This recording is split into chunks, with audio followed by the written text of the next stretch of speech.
চাকরি স্থায়ীকরণের দাবিতে ৭২ ঘন্টার ধর্নায় বসলেন পিএইচির অস্থায়ী কর্মচারীরা। আমাদের ৩ মাসের বেতন দিতে হবে, আমাদের চাকরি দিতে হবে, আমাদের বকেয়া বেতন দিতে হবে। চাকরি স্থায়ীকরণের দাবিতে ৭২ ঘন্টার ধর্নায় বসলেন শিলচরের পিএইচি ডিভিশন 1 এর ২৬ জন অস্থায়ী কর্মচারী। ধর্না চলাকালীন অস্থায়ী কর্মচারীরা জানান, গত অক্টোবর এবং নভেম্বর মাসে বেতন তারা পাননি, এমনকি ১৬ বছর থেকে ক্যাজুয়াল ভাবে কাজ করে চলেছেন। এখন পর্যন্ত তাদের চাকরি স্থায়ীকরণের কোনো ব্যবস্থা গ্রহণ করা হয়নি। ভীষণ কষ্টের মধ্যে তারা সংসার চালাচ্ছেন। তার মধ্যে ২-১ মাস বেতন বন্ধ থাকলে তাদের বাঁচা দায় হয়ে পড়ে। তাই তাদের চাকরি স্থায়ীকরণের দাবি জানিয়েছেন। ধর্নায় উপস্থিত ছিলেন খুকন বিশ্বাস, কবীন্দ্র রুদ্রপাল, সুন্দর আকুরা, বিভাস দাস, বিধু দাস, হাসান আলী বরভূইয়া, দীপক দেবনাথ, বিশ্বজিৎ সরকার, অভিজিৎ দাস, প্রকাশ সিং প্রমুখ। আমি শ্রী দীপক দেবনাথ কইরাম। আমরা সদরঘাট পিএইচি প্ল্যান থেকে কইরাম যে আমরা আজকে বিগত ৩ মাস ধরে আমরা বেতনতন নাই, বেতনতন আটকানি, প্লাস আমরা 2বার করে চাকরি দেওয়া হয়েছিল, চাকরি তারা খাইছে, আমরা চাকরি আর দেওয়া হয়েছে না। হ্যাঁ, তো এখন আমরা বেতন নাই, আমরা কিরকম চলবো? তার লেগে আমরা ৭২ ঘন্টা স্ট্রাইক রাখছি। হ্যাঁ, মানে হাঙ্গা স্ট্রাইকটা। তো এখন দেখা যায় কিতা করে সরকারে, আমরা কিতা করে এখন যদি কিছু না করে ৭২ ঘন্টার ভিতরে, তারপরে আমরা পরে আরো বাড়াইবো। প্লাস আমরা যদি কিছু না হয় তবে আমরা একজন পরে একজন এখানে মরবো। কেন আমরা কোনো লাইফ নাই, কিচ্ছু নাই। হ্যাঁ, আমরা এখানে যে কোনো একটা কিছু হইব, আমরা একজনের পরে একজন এখানে আত্মহত্যা করবো।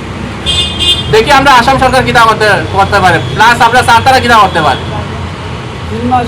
৩ মাস ধরে আমরা তো কোনো কিছুই বেতন নাই। তো এখন আমরা খিতাবে কিতা করতাম?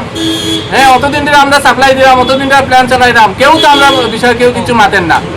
হ্যাঁ, করোনা পিরিয়ডে আমরা দেখাইছি কি যে তোমরা কাগজ জমা দাও, করোনা পিরিয়ডে তোমরা ফুল ডিউটি করো, তোমরা চাকরি হইব। করোনা পিরিয়ডে আমরা ফুল ডিউটি করছি, মানুষের করতে বাইর হয় না। আমরা জান হাতে রাখিয়া ডিউটি করিয়া গেছি, দিনের রাইতে সমান। আপনার স্টাফ কতজন? আমরা ২৬ জন অস্থায়ী মানে স্টাফ আর কি। আমরা এখন পর্যন্ত কোনো কিছু হয়েছে না। আজকে 10-15 বছর ধরে খালি চলছে যে চাকরি দিমু ওইটা করিয়ে আমরা। পোস্ট কি পোস্টে? মাস্টার হলে না আমরা কেউসিওলে।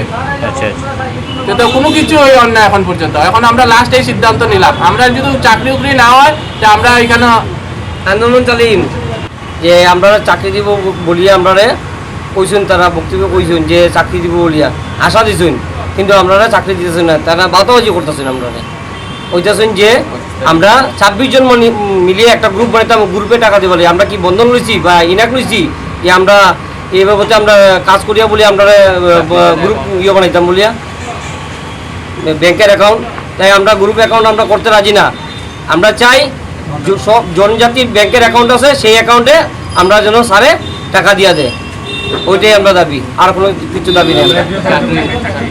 আর আমরা স্থায়ী একটা চাকরি দেওয়ার জন্য কতজন আছেন? আমরা ২৬ জন আছি। আমরা ২৬ জনের জন্য একটা স্থায়ী একটা চাকরি দেওয়া হয়, এর লিগে আমরা আবেদন করতেছি স্যারের কাছে। চাকরি দিতে না পারতে পরিবর্তে কি করবো? চাকরি না দিলে পরবর্তীতে আমরা হাঙ্গাসটা কি আছে এটা আরো আন্দোলন চালিয়ে দিব। আরো যতদিন পারবো আমরা চালিয়ে আন্দোলন, দেখি কতদিন আমরা করতে পারি। এটাই আমার বক্তব্য।